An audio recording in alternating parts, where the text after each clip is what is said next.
بسم اللہ الرحمن الرحیم۔ شروع کرتی ہوں اللہ تعالیٰ کے نام سے جو بڑا مہربان نہایت رحم والا ہے۔ حضرت انس رضی اللہ تعالیٰ عنہ سے روایت ہے کہ نبی اکرم صلی اللہ علیہ وسلم نے فرمایا، تین اوصاف جس شخص میں پائے جائیں وہ ان کی برکت سے اسلام کی مٹھاس محسوس کرے گا۔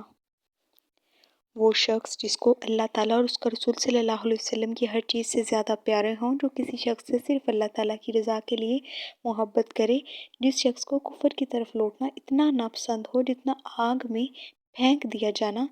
حضرت عمر بن خطاب رضی اللہ تعالیٰ عنہ نے فرمایا، ایک دن ہم رسول صلی اللہ علیہ وسلم کے پاس حاضر تھے، ایک آدمی ہمیں اچانک نظر پڑا، اس کے کپڑے انتہائی سفید تھے اور سر کے بال انتہائی سیاہ، نہ تو اس پر سفر کے نشانات نظر آتے تھے اور نہ اسے کوئی پہچانتا تھا، حتیٰ کہ وہ رسول صلی اللہ علیہ وسلم کے پاس آ کر بیٹھ گیا اور اس نے اپنے گھٹنے رسول صلی اللہ علیہ وسلم کے گھٹنوں کے ساتھ لگا دیے اور اپنی ہتھیلیاں آپ کی رانوں پر رکھ لیں، پھر کہا، اے محمد، مجھے اسلام کے بارے میں بتلائیں۔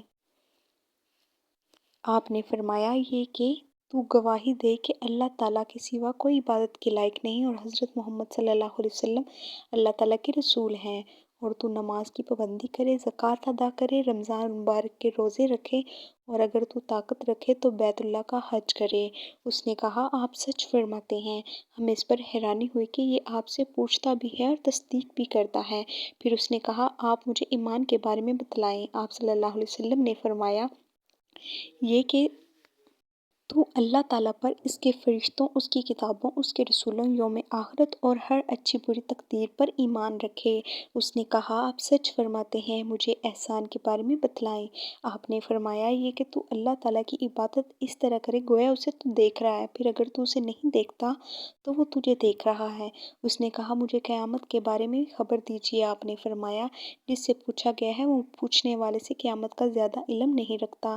اس نے کہا، پھر مجھے اس کی نشانیاں بتلا دیجیے۔ آپ نے فرمایا، ایک نشانی یہ ہے کہ لونڈی اپنی مالکہ کو جنے گی، اور دوسری یہ کہ تو ننگے پاؤں پھرنے والے، ننگے جسم رہنے والے بکریوں کے کنگال چرواہوں کو دیکھے گا کہ وہ ایک دوسرے کے مقابلے میں فخریہ انداز میں اونچی اونچی عمارتیں بنانے لگے ہیں۔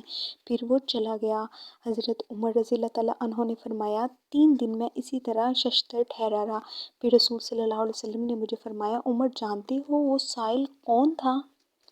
میں نے کہا، اللہ اور اس کا رسول ہی خوب جانتے ہیں۔ آپ نے فرمایا، وہ جبرائیل علیہ السلام تھے، تمہارے دینی معاملات سکھانے آئے تھے۔ اگر آپ نے ابھی تک ہمارے چینل کو سبسکرائب نہیں کیا تو ہماری حوصلہ افزائی کے لیے چینل کو سبسکرائب کر لیں۔ جزاک اللہ۔